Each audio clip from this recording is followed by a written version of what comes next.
Alrighty. Good evening, buenas tardes. I'm calling this meeting to order at 6:32 p.m. Please rise and join me for the Pledge of Allegiance. To the flag of the United States of America and to the republic for which it stands, one nation, under God, indivisible, with liberty and justice for all. Okay. Bueno, buenas tardes. Mucha emoción de ver a toda la familia aquí. It is great to see this room full and ready for our presentation for tonight. For tonight's meeting, our school committee is here to strictly listen. It is a public hearing. We will take notes. We will be with you in solidarity. Today, we will be discussing our school budget.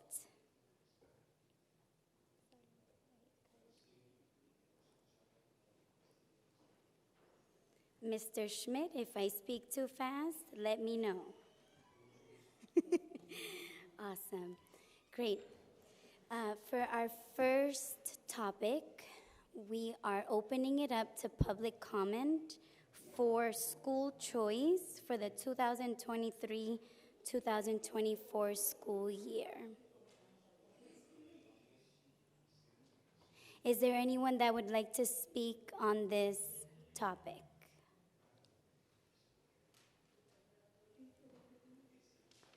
Okay. Alrighty. Next up, I will now open it up to public comment for the fiscal year 2023-2024 school budget. If you'd like to speak, you have the mic. Please state your name, your address, and you have 4 minutes to speak. Is there anyone that would like to speak tonight?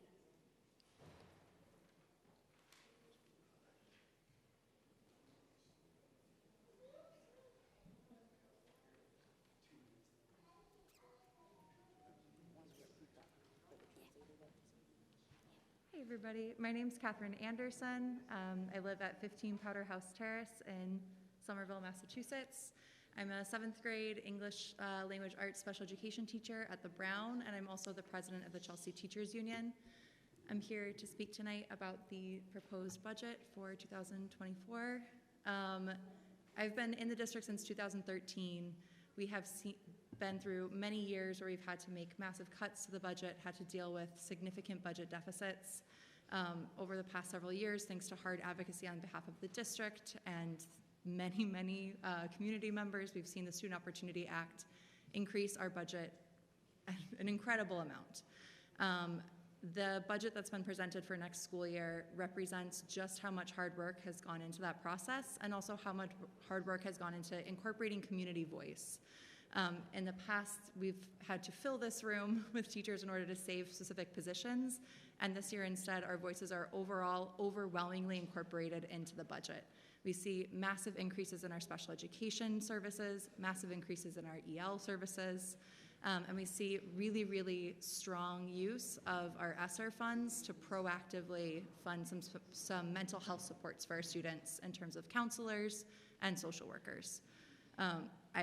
I'm so excited to see what that means for our schools over the next several years. As a teacher, my class size has gone down from 32 to about 23, and the difference that means for student learning is incredible. I do want the school committee to consider some adjustments, particularly if any extra money comes in, or just looking through the budget and seeing if there's any room to shift overall for 2 particular areas of need. Our mental health supports at the middle school level need a lot of attention. A lot of our students are really struggling from transitioning back in from the pandemic, and that's resulting in really escalated behaviors. A lot of people are putting in a lot of work to help students stay in the classroom as much as possible, but there's a significant need for dean positions across the 3 middle schools. Our principals are not able to get in and give teachers great feedback on their teaching and learning practices because student behavior concerns are filling up the offices. And more importantly, students are not able to stay in classroom because we're not able to do as much preventive and restorative work to get kids back into the rooms. So restorative deans at the middle school would be a massively important thing to consider. The other area is our related service providers. Our school psychologists in particular have caseloads that, if we had all 5 school psychologists, would be a little over double the recommended ratio of psychologists to students for the district. We currently only have 3 working in the district, so they're actually at almost 4 times the recommended ratio for school psychologists to students. Our other related service providers also have caseload and workload concerns that are really particular depending on the different positions, but our school psychologists in particular really need some extra work, extra staffing to help address their needs. I think this is reflected in the fact that our psychologists are only able to provide evaluative services and aren't able to provide actual therapeutic services to our students.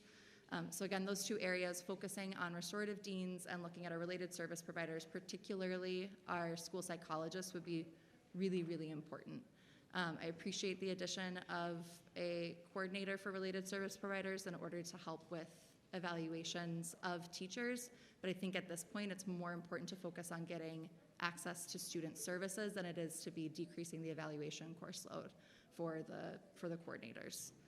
Again, this budget is so reflective of so much hard work in terms of community outreach, in terms of advocacy for increasing the budget we have available, and I'm really proud to see what it can do for our students in the next year.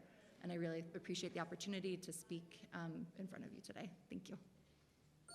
Oh, perfect timing. Thank you, Ms. Anderson. I know a few new members joined the room, so I'd like to reiterate that for tonight's meeting, it's a public hearing. We are here to hear from the community. It's so great to see our youth in the back of the room. You will have another opportunity to speak at our next meeting as well during public comment. So after this public comment section, then Ms. Lamboy will present our presentation on our budget, and then that closes today's meeting. The next school committee meeting is when we take the vote. So I just wanted to provide that extra layer of explanation for the community. And once again, if you'd like to speak at tonight's meeting, feel free to come up to the microphone. You have 4 minutes. Please state your name, your address, and we are here to listen.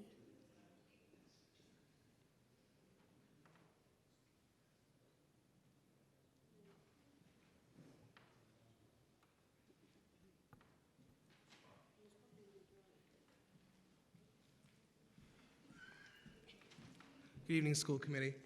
My name is Lauren Sokol. I live on 184 Chestnut Street, and I'm here with La Colaborativa's Riot Squad. They've got a couple priorities they wanted to share with you regarding the budget. So I have a few youth in the back that are going to speak themselves. I have a few testimonies here from some youth that couldn't join us tonight. So the first one is from Adrian. He says, "Hi, my name is Adrian, and I go to Chelsea High School. Students need more guidance counselors because the guidance counselors are too busy to make time for other students. This can cause mental health issues because guidance counselors are supposed to be there for us. If we can't get noticed, how are we supposed to get help? In some situations, it could also be dangerous, like if a student is suicidal."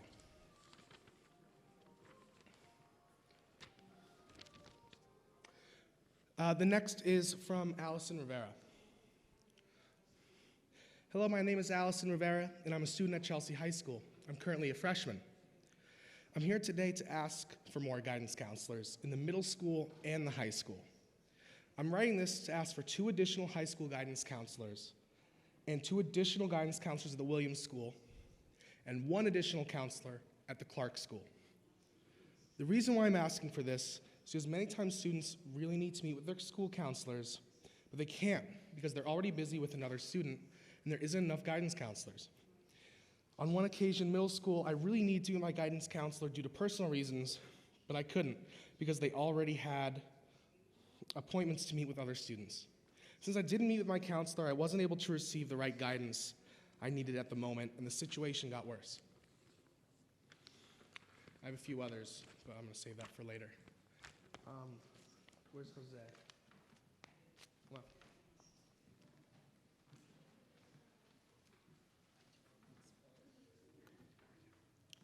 Good evening. My name is Jose Garcia, and I live out on Crescent Avenue. I'm currently a junior at Chelsea High School, and I'm here to share my story as a student in Chelsea Public Schools as a whole regarding our guidance counselors.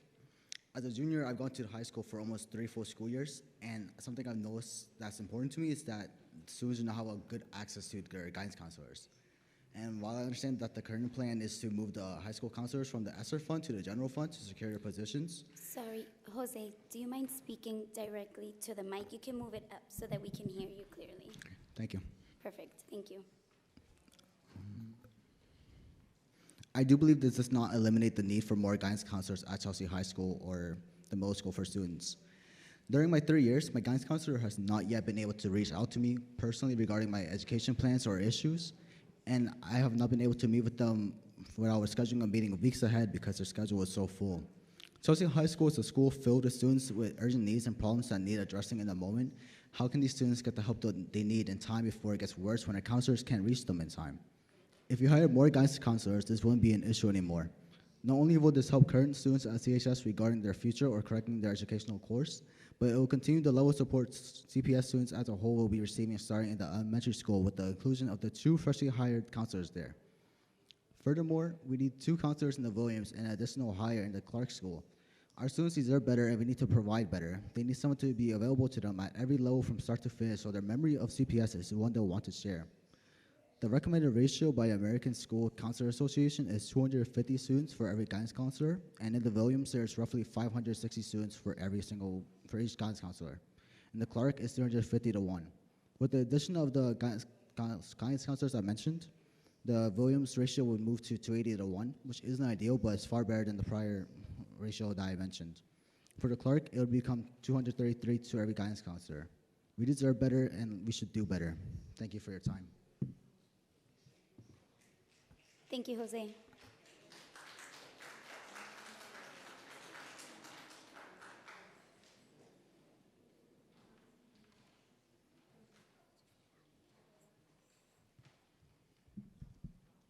Hello, my name is Clenny Reyes.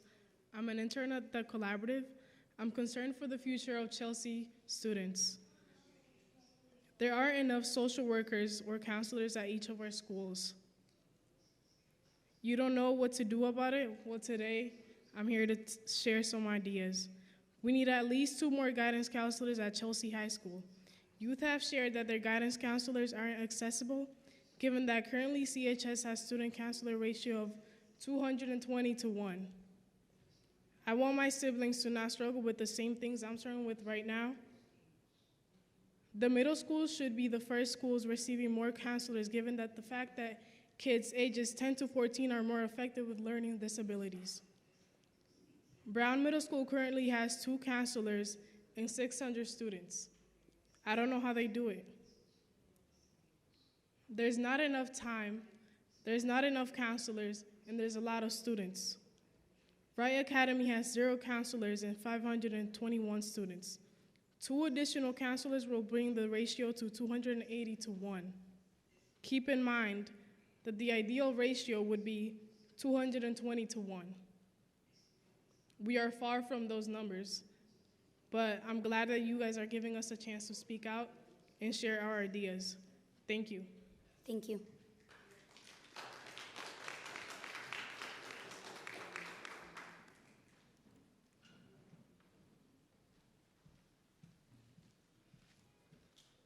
Hi, Hi. I'm Lauren again. The youth felt it was really important to talk about the issue of the security guards, specifically at Chelsea High School. I have a couple more testimonies from youth that couldn't be here today, and I also have some in the back that are going to follow after me. This next one is from Alan Bonilla. He says, "Hi, my name is Alan. I'm an 11th grader at Chelsea High School, and I'm here today to talk about getting our Chelsea Public School security team better. Because for over the last 2 years, students such as me and other classmates have either gotten harassed by them or gotten treated like we are criminals. There's been times where I would walk into a bathroom and have a security walk in at the same time as me, waiting for me to do something wrong. Or there was a time when a security guard would harass students inside the boys' bathroom, and the other students would get in trouble. This next testimony is from Zainab Iman. Hi, my name is Zainab, and I'm a freshman at Chelsea High School. Today I want to talk to you about the security guards at Chelsea High. So the other day I was basically excused out of class, and my teacher didn't give me a pass because she didn't think I needed one. Because I was going to a meeting with my counselor, and a security guard asked me if I had a pass, and I told him no. Then he straight up said I have detention when I had a meeting, and I told him no because I didn't do anything at all. I'm telling you this because I've seen so many kids at school get in trouble for nothing. And what I want for you guys to do is to convince Chelsea High to get more respectful and understanding security guards that will engage with us students. With that extra $13 million in your budget, can you please get new security guards that will do their jobs? Thank you. Thank you. This last one is from Brian Martinez. Hi, my name is Brian Martinez. I'm a 10th grader at Chelsea High School. I'm here to speak about investing in better training for security guards at the high school. Me personally, I've seen how security guards act and how they do their jobs wrong. Today at school during 5th period, I asked to go to the bathroom. One of the security guards told me I could go. I saw a student and a security guard having a problem in the hall. She told him to go back to class. One of the students came up to her and said something rude. The security guard pushed him and said, "Respect me." He told her not to put her hands on him. I get why there is a problem with what the student said, but the security guard shouldn't have been the bigger person. Thank you. Thank you.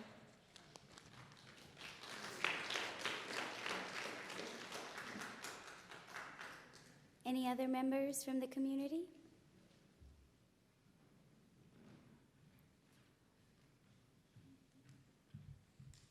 Okay, I'm gonna talk now. Hello, my name is Tanea Freeman, and I am a junior at Chelsea High School. And today I will be talking about the need of improvement within the Chelsea High security guards. I feel the worst problem is the system, because from what I know, these security guards are not put through enough training to handle certain situations with certain groups of people. I feel that if we actually invest in the quality of the people that are being hired to protect and guard the students, because after all, they are security guards, then I wouldn't be standing here discussing why we need to. In my experience with the security guards at Chelsea High, there are always assumptions about what I'm doing or what I'm not supposed to be doing. For example, Tuesday of this week, I was sitting in the cafeteria for 5th period, which is the last period, finishing up some work because I have no class. And a security guard came up to me telling me to go to class without knowing that I did not have one. Being approached and accused, of course, would make anyone frustrated and give off the reaction and hostility I gave.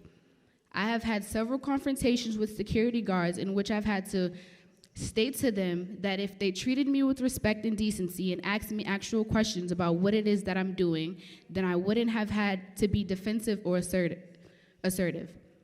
It's not until after I have those conversations they then want to ask questions, but by then I'm already aggravated and don't want to converse with them anymore.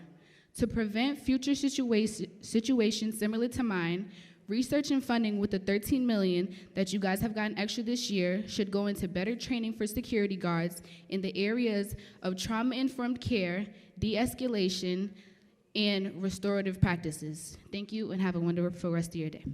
Thank you.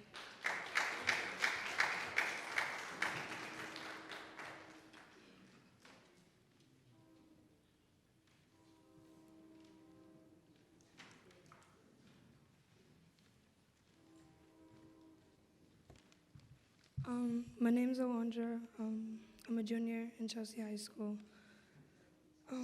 The security guards tend to target and harass students for just the way they look and the way that they express themselves in an aggressive manner, with their actions and vocalization, causing students to become scared or uneasy to be in school. There are students of all ages that struggle with unknown situations, as in home or outside situations. The way of communication matters because it can result in uncontrolled actions and affect the student's mental and emotional well-being. The solution I'm offering is trauma training for the security guards because it overall makes the students feel safe what the school is supposed to do, but are continuously failing students. The training will help them understand reasons behind behavior and emotional reactions. They will also be prepared to handle these situations and not trigger the students to react in an aggressive or unkind manner towards them. Thank you.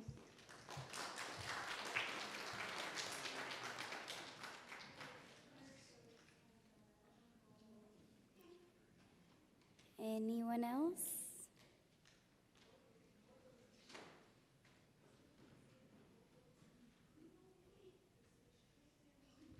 Good Hey, evening. my name is Alexis, and I'm here to talk about my experience. Well, I was going to Chelsea High School last year, and my experience now with my friends and people I work with. So, when I was going to Chelsea High School, whenever I used to go into the bathroom, there would be a security guard, like maybe just walking around. They would ask me, like, what are you doing? I just came out of the bathroom. I'm like, I'm doing my thing in the bathroom, you feel me? Like, I just came out of the bathroom. Like, I didn't be there for like 5 minutes. I just went in and come out. And then they would take me to my dean. My dean would put me in inside house or send me home. They would decide which one is better. And like, without even an explanation coming from me, or they would never even call my teacher. And now I'm listening to this story from my coworkers and some friends that I have. And what I'm seeing is that like most people affected are Black and Latino students. Because we work with white students. I have friends that are white, and I have never heard these stories coming from them. Instead, I have heard stories about they being without a pass in the hallways. They don't get like inside house. They don't go nowhere. So like, from what I'm seeing is that situation have getting worse. And from those experiences that I had with the security guards and everything, I have developed like a certain thing that whenever I'm in a classroom, in a school, for me, I feel like afraid in a room because I feel like somebody's gonna come in, security guard, tell me something, then kick me out of school, do something about it. And it has scaled so much that I feel afraid of being outside. When I see a police, I get scared. I fear for my life. I'll be like, damn, like, he gonna do something to me? If a security guard can do something, why can he not? He's a police. And that's why I would like for y'all to like invest on the, hold up, I write it down. Invest on training the security guards on trauma informed care. Cause like it's had gone to a place where I have friends and I can even tell them to go and talk to their deans about it. I have friends that are having the same situation as mine, and it's not something funny. It's something that need to be taken seriously because I don't feel safe out of school or even outside in the streets.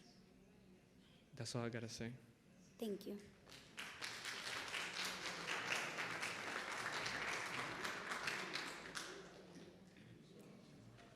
Anyone else? I'd like to ask if you want to speak, if we can make a line behind the microphone so that we can hear as many people as we can. Hi, good evening. Good morning. I hope you're all having a wonderful day. And I'm Alan Mendoza, and I am in 11th grade. I go to Northeast Metro Tech.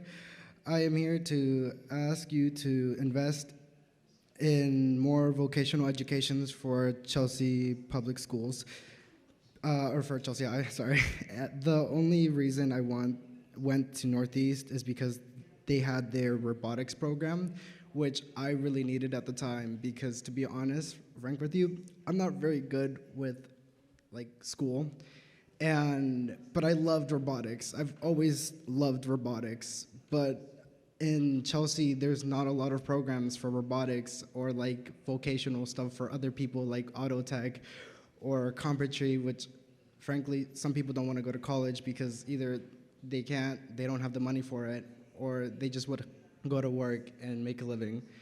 And I just didn't have that option here at Chelsea, so I had to go somewhere else, almost an hour away from Chelsea, to get that opportunity. And mind you, 90% of Northeast is white, so it's really hard to like interact with a lot of people that are there. And to be honest, there is blatant racism in my school. There is literally someone behind me that has a Blue Lives Matter sweater.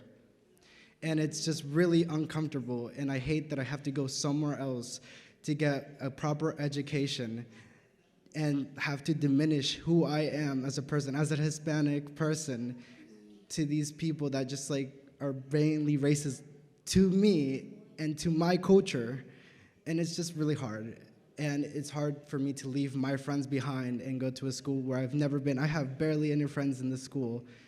And the only reason I'm going is so I can get out of high school and start working a decent paying job. So, yeah. Also, one question, is there no other headphones for the Spanish speakers? Because they can't hear anything, and I kind of feel really bad because they want to know what their kids are going through right now. And if you don't have enough, can we get more later on? Because I feel like that's really unfair, and they have to use their phones right now, and I don't think they can hear me. So, just a request for next time, have enough, because they want to hear what's up with their children too, and what's going to happen next, and they won't know, and they won't have the resources to speak up for what they want to. So, Definitely. thank you. Thank you. Have a good evening.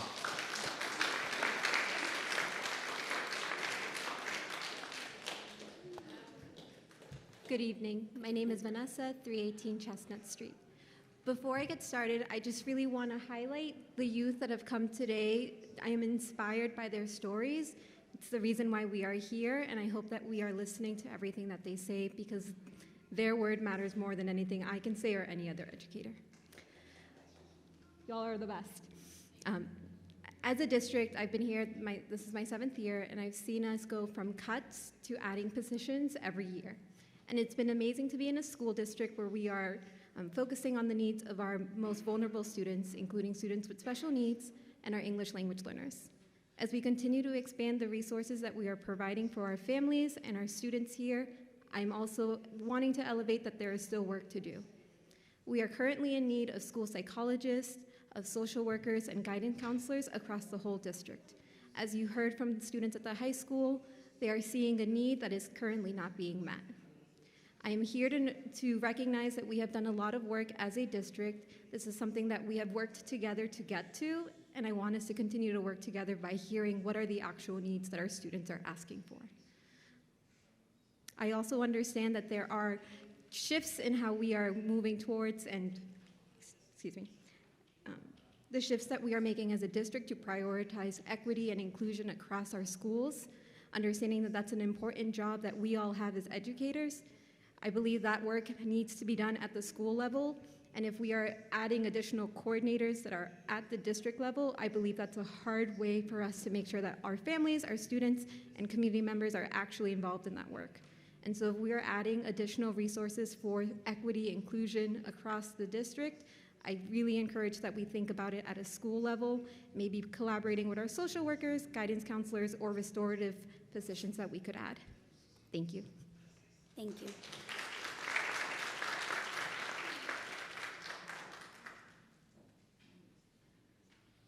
Anyone else?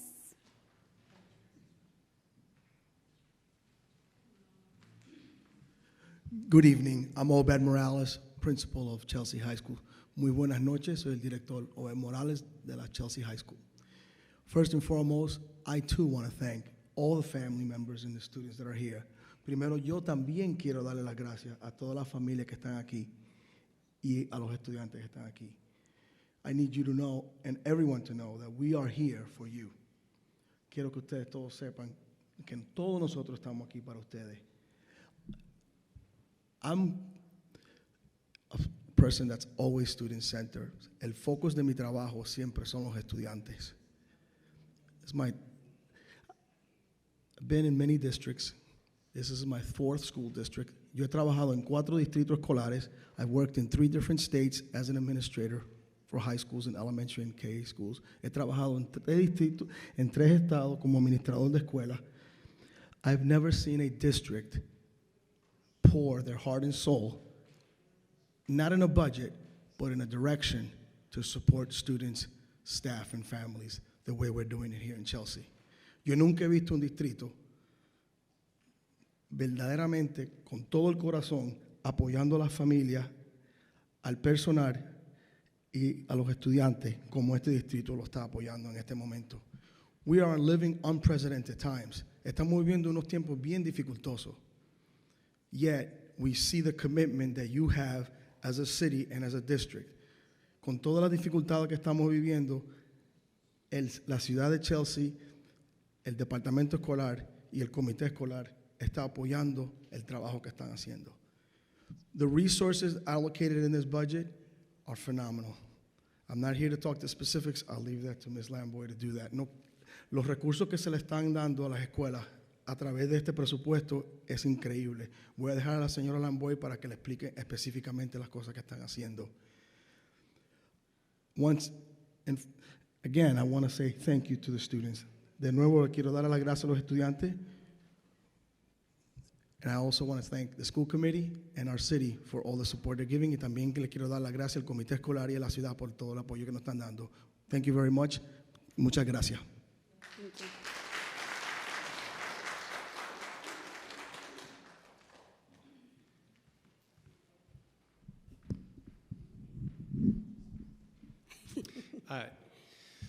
Buenas noches. Yo soy el director de Chelsea Opportunity Academy. I am the principal of Chelsea Opportunity Academy. I too, congratulations to the parents and students who showed up here tonight to express your voices. Quiero también felicitar a los padres y alumnos que están aquí presentes y compartiendo sus voces. Para los que no saben, Chelsea Opportunity Academy es una escuela diseñada para alumnos que han pasado dificultades y están atrasados en su camino hacia la graduación. Y eso es nuestra propuesta de apoyar ese grupo de alumnos. Chelsea Opportunity Academy is a school designed to support the students who have had difficulties in the traditional school system, and that is our mission. I want to thank the school committee and central office. I am finishing my 20th year here in Chelsea, and never have I had the kind of support I have to meet the needs of students, and our students have tremendous needs. So that is invaluable, and I am grateful for the opportunity. Quiero agradecer al comité escolar, quiero agradecer a la oficina central que han apoyado y han dado más que suficiente apoyo económico y de otros aspectos para que podamos funcionar y llenar las necesidades de los alumnos más necesitados en la ciudad de Chelsea. Hasta la fecha, nosotros hemos tenido más de 350 alumnos en Chelsea Opportunity Academy. Ya vamos por más de 100 graduados y más de 80 que han sido dropouts han regresado para una segunda ronda y nosotros hemos podido apoyarlos. Just as I close, I'd like to thank the opportunity now that we are in our 5th year of operation. We have had over 350 students. We have over 100 graduates, and more than 80 dropouts have left school and come back. And that is invaluable for a community and for the individuals who have had that experience. So I want to thank you all for that, and I really appreciate the support in the budget. Thank you. Gracias. Thank you.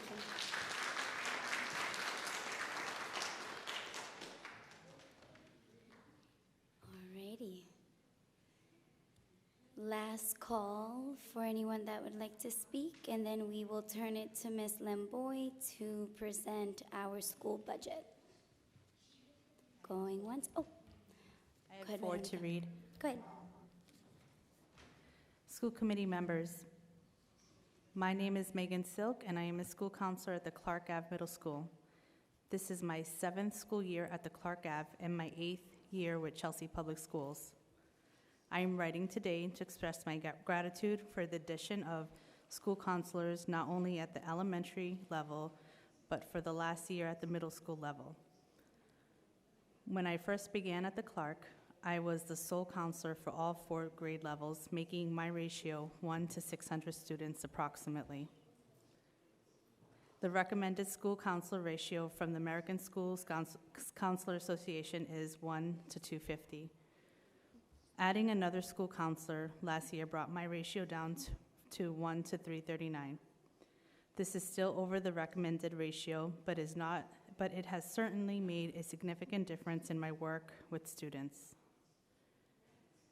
Increased access to a counselor, the ability to develop a comprehensive developmental school counseling curriculum for all students, and more time supporting our students who are struggling academically are all things I have been able to do since the addition of the second counselor in the building.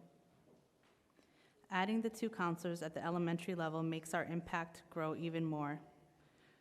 Our current elementary counselors no longer have to choose which building to support or which students have access to their counselor that day. Our department is fully staffed, and we are able to provide programming to support all students academically and social-emotionally. While I am grateful for the addition of counselors, the lack of the restorative dean positions at the middle school level creates significant challenges for both students and staff. The behavior of students at this level is particularly concerning. Most of the time is spent monitoring hallways, supporting teachers with conflicts, and trying to get students to enter classrooms. Post-pandemic behavior is not something that is solely a Chelsea issue. In speaking to my colleagues across the state, it is a problem everywhere. Currently, the assistant principals and principal handle any discipline issues, which takes them away from being instructional leaders. There is a great need to support teachers to provide lessons to help our students obtain the higher order thinking skills necessary for success in life. Having restorative deans will not only support students who struggle with their behavior, but will support teachers to be able to provide instructionally sound lessons that are engaging and promote student achievement. I'm asking for you to please reconsider the addition of these positions, as it is something that is crucial to your success in our schools. Sincerely, Megan Silk.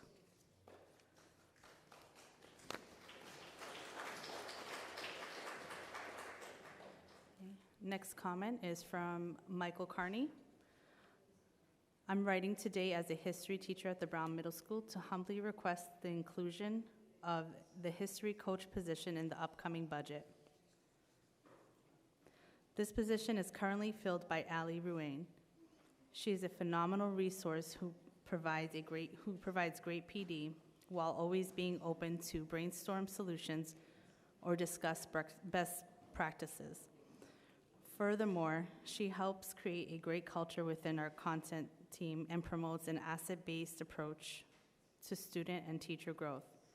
With this position consolidated into general humanities position, this will inherently reduce the quality of coaching for new teachers, which are a sizable demographic in our schools. Instead, you could amend the budget to include a history coach. It will likely improve teacher quality and retention to help us build stronger communities for our wonderful students. I greatly appreciate your time and consideration. Next one is from Graham Roussel. Hello, my name is Graham Roussel, and I am a first-year history teacher at the Brown. I am writing to defend the position of history coach for next year's budget. Without the support of our history coach this year, my practice as a teacher would not have grown to where it is now. More importantly, having a focused professional who knows my content-specific needs as well as the needs of the district has given my department a strong guide that has immeasurably benefited students. The ability to engage with non-fiction texts, effectively articulate an argument, and a grounded context of the world around them are all vital skills that are taught in our history classrooms. Those skills are better informed and passed on by a history teacher whose own skills are honed and sharpened by having a great history coach. The position defines our district's commitment to investing in our students. Eliminating this position, as the new budget does, will not just be damaging to teachers' practices, but will directly impact our students' ability to be knowledgeable, competitive, and healthy members of our community. That is why I strongly urge the retention of the history coach position in next year's budget. Thank you for your time.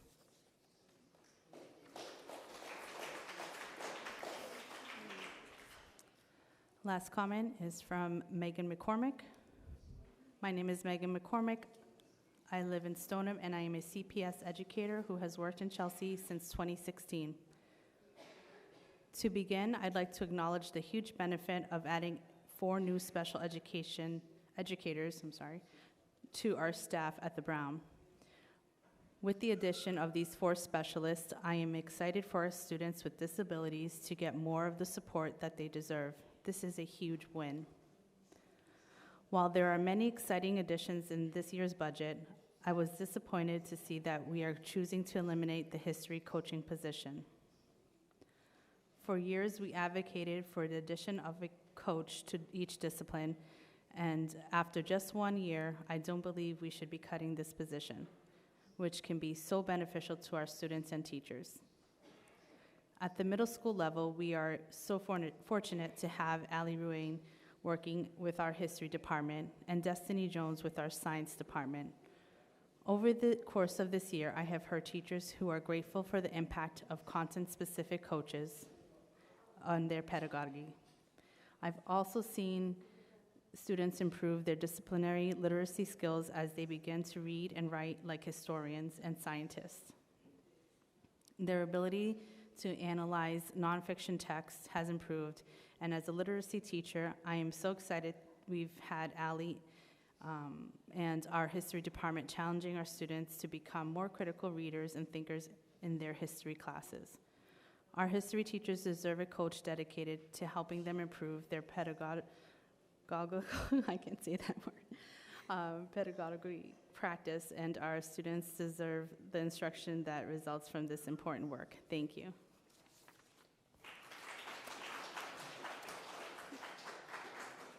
Thank you, Veronica, and thank you to all of those who spoke tonight. We really appreciate you. For the next portion of the meeting, we are now turning it over to Ms. Lamboy, who will present the school budget for tonight. If you have any questions or concerns, comments, feedback, we ask that you email our school clerk, Veronica. She will forward them to our superintendent and our central office team. Alrighty. Do you want to say anything before we kick it off to Ms. Lamboy? So I would just like to first thank everyone for being here. It's nice to see the room full, and we do like the fact that our community is involved in the process. We worked really hard to involve our community in this process, so we did our best to listen, and we're still listening. So tonight is a night where we are listening still. And so I just want to thank everyone for being here.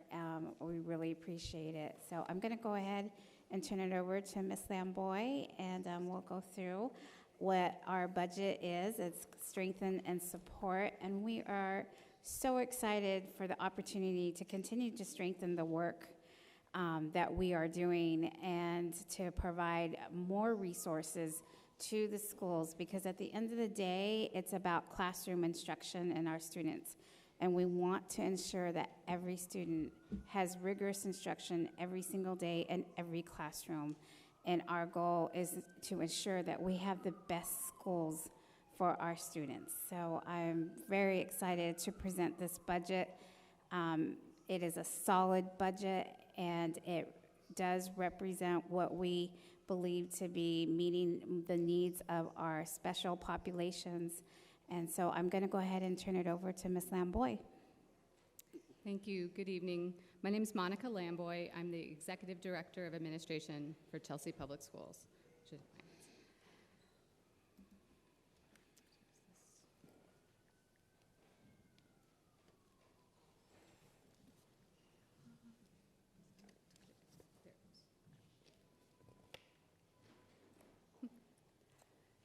I went a little bit ahead.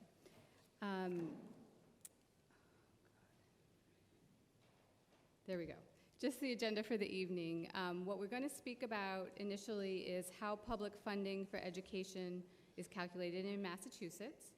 We'll talk about the year that we currently are in, the resources available to us and how we're using them. And then we'll look forward into fiscal year 2024 and end with our proposed budget and next steps. Dr. Beta? Sure. So as I always say, we have to have a vision. If we don't have a vision, we don't have direction. And so our vision is we are a gateway school system that welcomes and educates all students and families. And that picture we're incredibly proud of. It's a picture of our graduate students, Chelsea Opportunity students. It's our first graduation parade that we had for our students at the Mary C. Burke Complex. And so our younger students get to see our older students graduate, and our older students are like stars. And it's so sweet because a lot of the younger kids knew the kids graduating. So we're very proud of our inaugural graduation parade. So our theory of action, and this guides us in how we do our work, is if we improve the quality of teaching and learning at every school, and we provide innovative and enriching programming for all, and if we recruit, support, and retain diverse teachers and leaders, engage families as our partners in our core work, and ensure efficient and effective operational systems, then we will deliver the high-quality education to all students that our Chelsea students deserve, and will improve outcomes and access across the system for all students. And every student will graduate from high school, college, and career ready to be successful. So when I first got here several years ago, I'm sorry, I'm moving faster than you.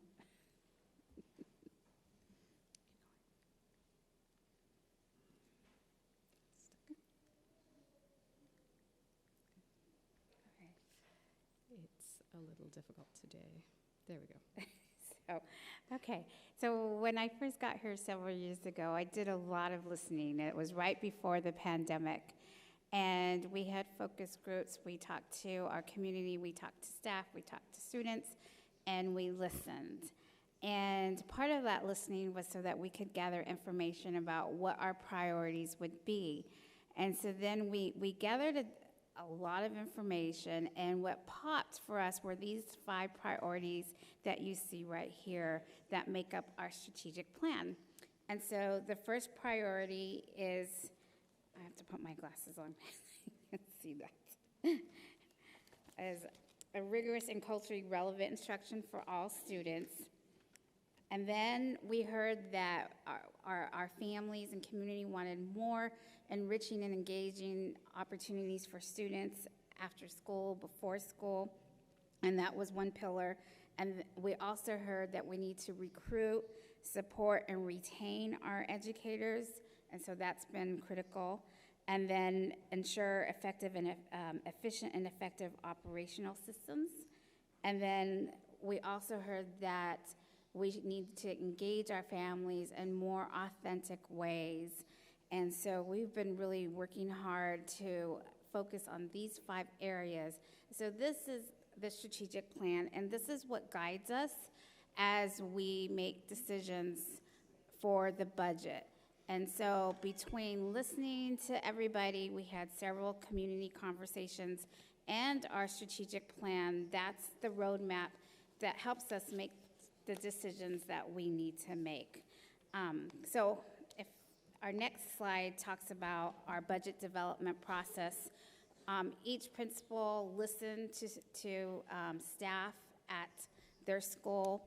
So we had community conversations on February 13th, the 16th, and the 27th. And then we use our strategic plan to guide us.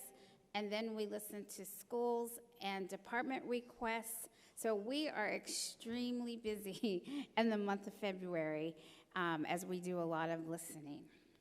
And so I'm now going to turn it over to Ms. Lamboy to go over all the numbers because that is her expertise. Thank you, everybody. We're going to start and learn about how the state of Massachusetts allocates monies towards education. So the first thing that the state does is it calculates the cost to educate all children who live in Chelsea. Regardless of what school they go to, the cost to educate those students is included in what's called our foundation budget. Then they look at the resources that the city has. What can the city contribute toward that total cost to educate all of the children that live there? That's called the local contribution. The difference between what the locals can contribute reasonably and the actual cost to educate is provided by the state, and they call those monies Chapter 70. So the state contributes money, and the city of Chelsea contributes money to educate all of the children that live here. From that number, the students that elect to go to charter school or go to a vocational school or go to a school in another school district, the monies to educate them go with them to the school that they're going to, which is why we try to keep as many students within the four walls of our Chelsea Public Schools as we can. A separate number is the required net school spending. So it's not enough to put on a budget, put on a piece of paper the amount of money for education. We actually have to prove to the state every year that we did spend those monies to the benefit of the students. If we fail to spend the money that we're required to, then there can be penalties and fines and a multi-year impact to the district. This is just a graphic that sort of represents what I just said. So if this is the total cost to educate all children who live in Chelsea, this represents the state's contribution toward their education. In Chelsea, the state does contribute a very large share. That's a Chapter 70. The remaining balance is the local share, which comes from the city of Chelsea. Within the city of Chelsea's monies, actually before we get onto that, this wedge sort of represents the charter school tuition, the vocational school tuition that is taken with those students out of this pie and travels with them to the new school that they've elected to attend. Then among the local share, there is the amount that's required to meet the required net school spending. On top of that, the city contributes money for things that are not eligible. Our yellow buses are an example of what's not eligible for net school spending. And then they contribute a voluntary contribution just to support our schools because they are supportive of what we do. Looking into the year that we are at currently, this is a graphic that shows the monies that are available for the year that we are currently spending. You can see the Chapter 70 in red, the city contribution. Here we see a very large share that is grants, because in this graphic I included our last round of COVID funding, which is called ESSER 3. And that number is $20.7 million that will be available to us through September of 2024. Here's a look at the same numbers without that really large grant included in it, and we can see some significant changes. First, our dependence on state revenue goes up substantially. The red section grew hugely when we take that grant money out, and our grant share went down. This is more the traditional money that's available to Chelsea schools pre-pandemic and where we will return after the one-time money is fully expended. This is a look at the general fund, which is a combination of the Chapter 70 and the local money. And what you can see here is between 2017 and 2021, there was not a lot of growth. Those were the years where we were talking about cuts, where some of our speakers said we were losing teachers, we were losing support staff. Since then, 22 and 23, we've seen an increase in revenue to the district. This line actually shows us really well. On the left-hand side, you can see the monies that were available before the Student Opportunity Act kicked in, and then after that, the rate of growth in our revenue really shoots up. And we are currently in the second year of Student Opportunity Act, heading into the third year. This is a look at our general fund plus the one-time money that has been available for the last 3 years. And you can see how much faster even the money had grown during those years. Turning to how we're using the funding, the vast majority, 3/4 of the money we have, go into the staff, the teachers, the custodians, the crossing guards, and the benefits, because they are who are supporting our kids throughout our buildings and on their way to school. The next largest expenditure is for out-of-district tuition, which is showing in the special ed area. We also have transportation expenses, maintenance of our buildings, technology, et cetera. In reflecting back on the past 2 years, we've really accomplished a lot. We've added 165 new positions over 2 years. 68 of them are on the one-time grant and 94 on the general fund. We've implemented new reading curriculum at the elementaries and math curriculum at our middle, and we have teams of teachers and staff identifying the best curriculum that's out there so that we can purchase it with our funds. We have expanded our after-school offerings.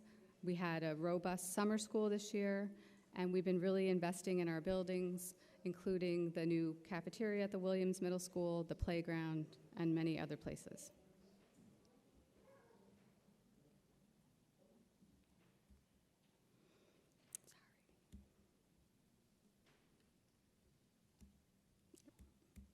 Okay. Now turning towards fiscal year 2024, the year that's going to come. Factors that are going to influence our budget include the fact that we did have an increase in students between October of 21 and October of 22. Our revenue is based on per pupil, so having a growing student population will increase revenues to the district. We're in the third year of the Student Opportunity Act. We will also have the one-time grant monies through the full year next year. On the other hand, we are seeing changing demographics among our students, and I'll show you some of this information.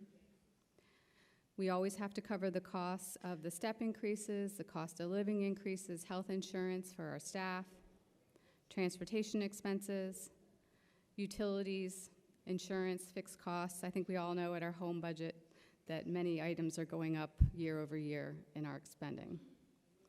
And we have what we call a potential cliff that's coming up in 25 when the one-time money is ended. How are we going to attempt to retain the staff that were hired under those funds? That's the ESSER cliff. Looking in some of these in detail, this shows you the enrollment since 2007 to current year. Looking out in 2019, 2020, we can see the reduction that happened in enrollment in 2021 when some families were homeschooling, we were still in the pandemic. But the great news is that we have had increases in enrollment since, and we are still growing in terms of enrollment, even at this part of the year. Looking in more detail at our student population, this looks at some of our special populations. So the lowest line in green shows our special education students. And we can see that that line is trending upward in terms of the total numbers of students with special education needs. The blue line are English language learners. We're seeing a dramatic change in the number of English language learners in the district from 2013 to now. The yellow line represents our low-income students, and we can see an increase in 21 and 22. And we don't believe that's an actual increase in terms of our population. What we believe is that the state is finally acknowledging, finally using the data resources to properly acknowledge the numbers of low-income students that live in Chelsea. This was something that the City of Chelsea, the school department, our school committee have advocated for, and we're seeing the results of that because they are capturing more accurately the number of low-income students that we have.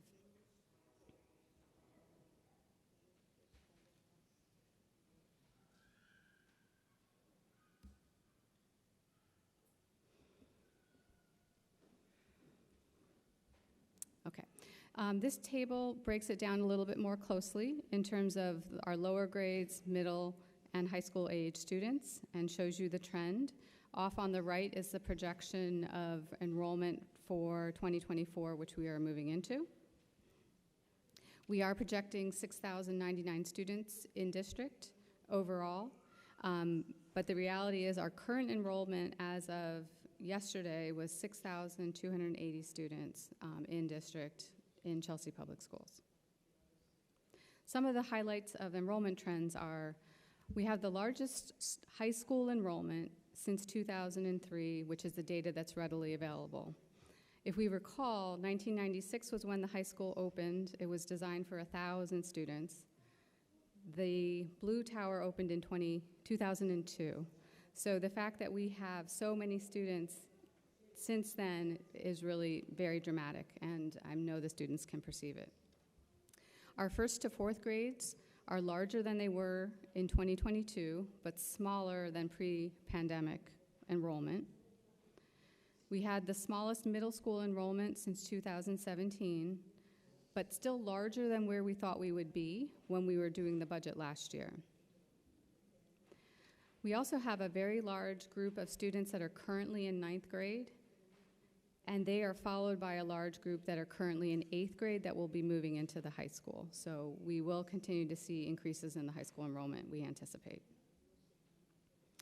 Looking at our revenues for 2024, this first table shows what I called the foundational budget. It is the total cost to educate all Chelsea residents, and it's $138,863,000. That number is broken down into the state share and the City of Chelsea share.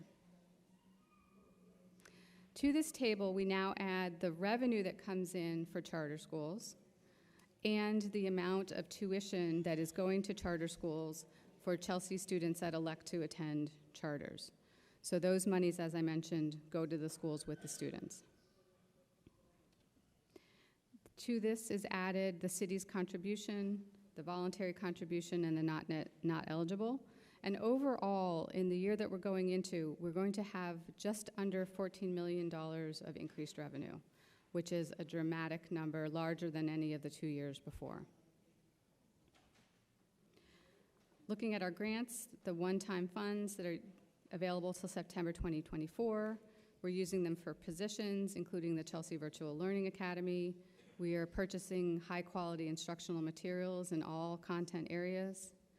We are funding increased after-school tutoring, summer school, mental health services. We are replacing the air handling equipment, HVAC, in 3 of our buildings. Those are all with one-time monies. Now moving forward to priorities. Great, thank you. We tried to break it up a little bit so you wouldn't hear just one voice. So again, we're looking at strengthening and support. And when we came out of the pandemic, the goal was to rebuild, and we've been rebuilding every year since we got Student Opportunity Act dollars and since we've returned from the pandemic. So right now we're strengthening what we've been building, and we're providing more supports. So this year, our budget priorities, we are looking to expand special education services, ELL supports, social emotional supports, curriculum development and support. We are continuing to accelerate literacy and math and reducing teacher to student ratio, especially in our special education classrooms and the early grades especially, and focusing on teacher retention, recruitment, and retention. And so if you look at this chart, from fiscal year 2020, you can see we had 12 counselors. As of now, we have 17 counselors district-wide. In 2020, we had 15 social workers district-wide. We now have 21 social workers district-wide, and that was a focus, was to expand social workers and counselors, because we knew coming back from the pandemic that that was going to be a need, and so we have committed to do that. And that's these numbers are current for this school year. Our outreach workers who support students who are struggling as well, we had 2 in fiscal year 2020, now we have 4. And then our parent liaisons, one of our priorities was to really reach out to families. We had 4 in fiscal year 2020, and we are now at 11 parent liaisons. So you can see the increase of positions from 34 in fiscal year 2020 to 59 in fiscal year 23, which is the current year. And so here is Ms. Lamboy is going to go through our proposed budget plan. Thank you, Dr. Beta. The first thing after looking at revenues, we look at what does it cost to continue the operation exactly as it is. Each year it costs more to do the same things because we have increases in labor costs through steps and cost of living. Health insurance can rise as well as pension benefits. We often look at our special education tuition, our transportation expenses, utilities, and we also consider positions that are on grants and whether they should be moving to the general fund. So what you can see in this table is a larger than average baseline expense, largely in the health insurance and retirement. We are seeing increased participation in our health plan, and we have been working with the retirement office to make sure that our pension benefits are meeting the expectations of the city. And we and the city are in an accelerated period of pension deposits because we are trying to catch up, as cities across the country are, with the unfunded liabilities.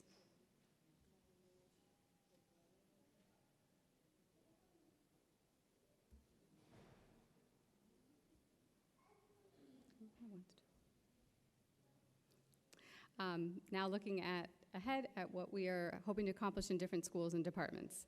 At our Early Learning Center, key initiatives for 2024 are to strengthen our special education supports.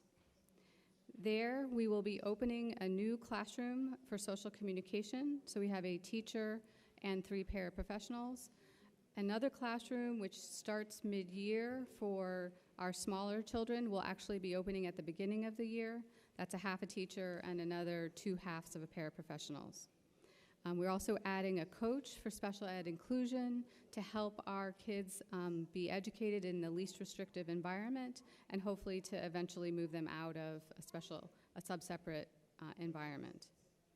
We are also proposing to convert 2 positions that are currently on grant, the educational team leader and the social worker, and to move them onto the general fund, which will effectively make the positions permanent on a permanent funding source. We will be reducing a vacant kindergarten classroom, which was on hold because we are opening the social communications classroom instead. At the Berkowitz Elementary, key initiatives for 2024 is to strengthen special education and ELL supports and enhance planning time for our teachers so that they can organize the work that they do as a team. A number of positions at the Berkowitz, including an English language learning foundational teacher for 1st grade, a technology specialist. This is like art or music where there will be a special class. And by adding this position, the teachers that are in the same grade will be able to line up their schedules so that they can work together during prep time on common goals and initiatives. We're adding a special education coach, again, to help the students be in the general ed classroom or least restrictive as possible. Adding a paraprofessional for social communication, adding a half a counselor. Last year, we added 2 counselors for 4 schools. This year, we're going to add 2 more so that each elementary school will have its own dedicated school counselor. We are doing the same thing with our principal clerks for special education. Right now, there's 2 across 4 schools. We will be adding 2 FTE, basically, so that each school will have its own special education clerk instead of sharing them.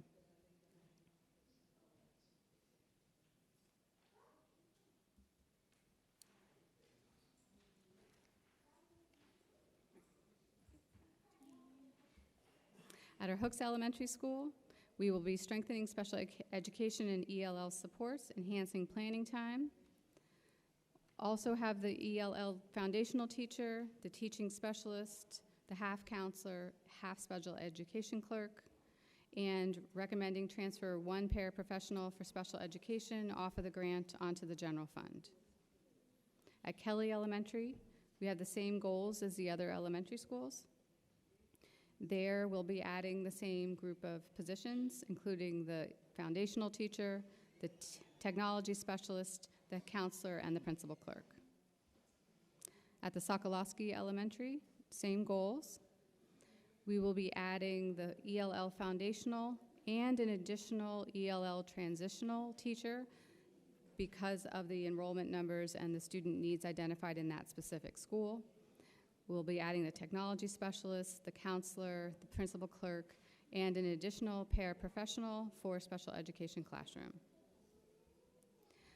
There we will be reducing a vacant paraprofessional position that was in the library before we had a full-time librarian, which we now have happily, so that position's not needed anymore. At our Brown Middle School, strengthen special education and ELL supports.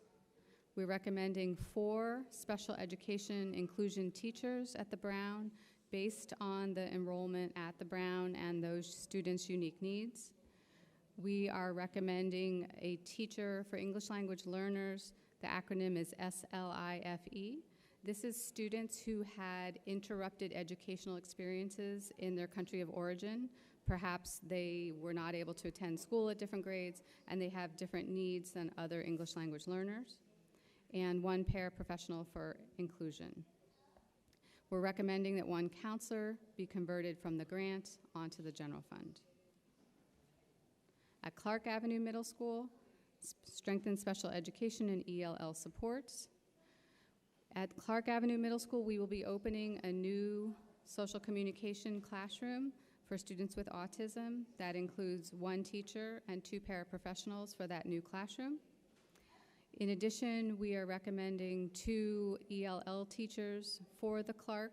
They will be working on changing somewhat of their schedule as it relates to ELL supports. So these are general right now until we define how they're going to be used.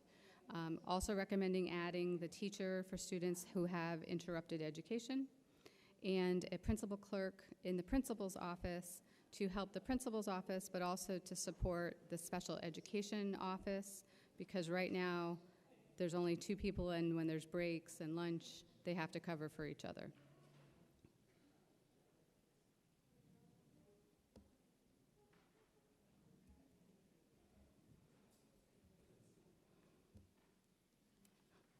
And at Clark Avenue, we're also recommending converting 1 counselor from the grant and a half a social worker from the grant, and reducing 2 extra FTE that were there when the bubble students were coming through, that really large group of students that I mentioned. At the Wright Academy, strengthen special education and ELL supports. We're recommending adding 1 inclusion teacher and 1 ELL transitional teacher at the Wright, and converting 1 counselor and a half a social worker from the grant onto the general fund. And we'll be reducing 1 functional academics classroom based on enrollment. At Chelsea High School, strengthen special education supports, ELL supports, and increase class offerings for students. Here at Chelsea High School, we are going to be adding 4 classroom teachers, including English language arts, math, history, social studies, and introducing a world language Portuguese class for the first time that we are aware of. We will be opening. Yeah, we can't hear, yeah. And I just want to give a reminder to the members of the public. There are translations going on, and we want to ensure that all members of the public are able to access this budget. So I'm just going to remind everyone to please be mindful of your voice levels. And thank you so much, Ms. Lamboy. You may continue. Thank you. I'm just going to repeat because it's really actually very exciting news. So we're adding 4 classroom teachers at Chelsea High School for English language arts, math, history and social studies, and world language Portuguese. So we will be offering Portuguese as a language option for students at Chelsea High School. We will also be opening a social communication classroom for students with autism with 1 teacher and 1 paraprofessional, an ELL teacher for students with interrupted learning, an assistant principal for operations, and 1 additional parent liaison at Chelsea High School.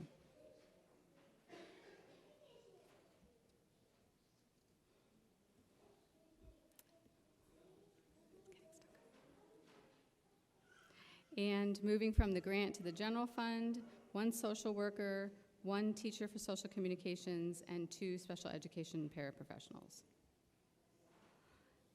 In instruction and assessment, we want to accelerate our literacy in math. We're seeing results this year. We want those to continue through next year. Culturally responsive and high quality curriculum. There, we're proposing to add 1 coordinator for visual and performing arts, 1 coordinator for early college and graduation, a position for the La Vida Scholars, which helps families save for college, and for the AVID program, which is a teacher training program. All of these positions will be funded by reductions in other positions, 1 director, 1 coordinator position, and a position called the Inversant Manager. So everything in instruction and assessment is net neutral to the budget. In special education, we are proposing to add a coordinator for related services. What that means is a supervisor who would work with our speech language pathologists, with our BCBAs. We have a very large number of them, and to have somebody dedicated to them full-time, we believe will be really beneficial to them and to the students that they are working with directly. We're also recommending to transfer the assistant director of special education from the grant onto the general fund, and 3 speech language pathologists that we added with ESSER funding to move them onto the general fund. And that will really stabilize that group because that will be all of the grant-funded special speech language pathologists. Within our health and student support, we're going to continue to strengthen our student health services.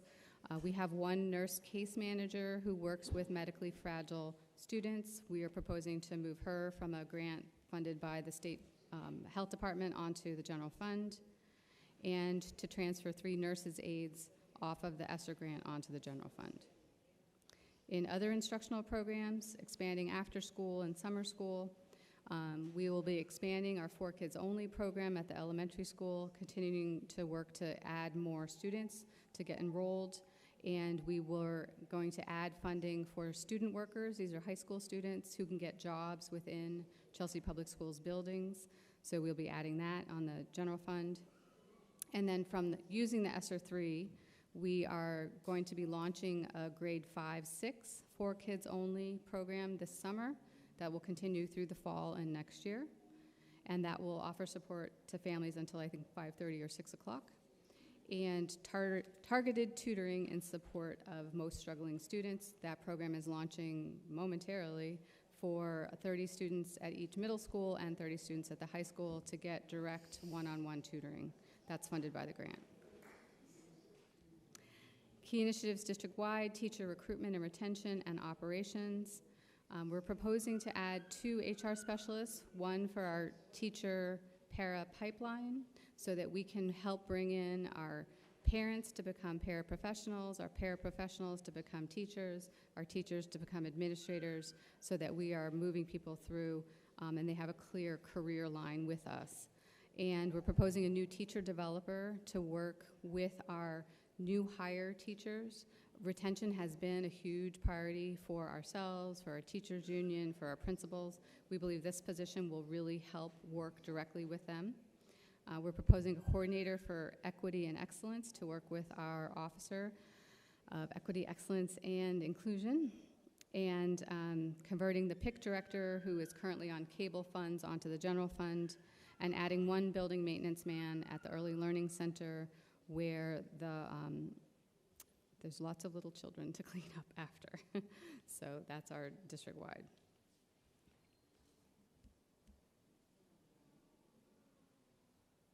And converting from the grant are communications specialists. And then I want to point out here that with this budget, all counselors that were added on grants are recommended to become permanent on the general fund, and all social workers that were hired on grants, the same thing as well. Now what we usually do is sort of lay out the changes by grade level, the additions to the middle school, the elementary, the high school, district-wide, the reductions. What we can see is we're proposing 44.5 new positions this year, and we're proposing to move 20.5 positions that are currently on a grant onto the general fund. And if we could pay attention to this note, I added this recently. This budget moves 19 of the ESSER positions onto the general fund, but we still have 40 people, 40 positions that have been working with us since 2021 that are still on one-time money. And if you look at the 40 that are still on the ESSER and the 44 new that we added, we can sort of see that 2025 largely is laid out for us, right? We have to address, we've reduced the cliff, but we still do have a substantial lift relative to these positions that are on the ESSER grant. So we'll get there, but it will be a lot of what we're talking about this time next year will be those positions.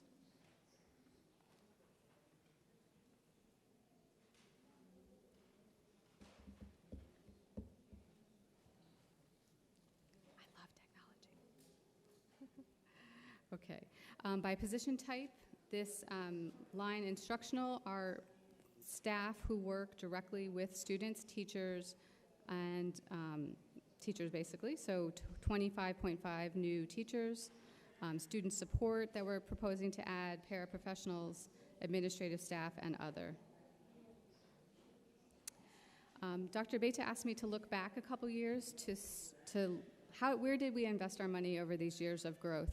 And this table really, I think, shows the deep priorities that have been paid over the last few years to our special education student needs, to the needs of our English language learners, and our investment in equity and social emotional support for our students.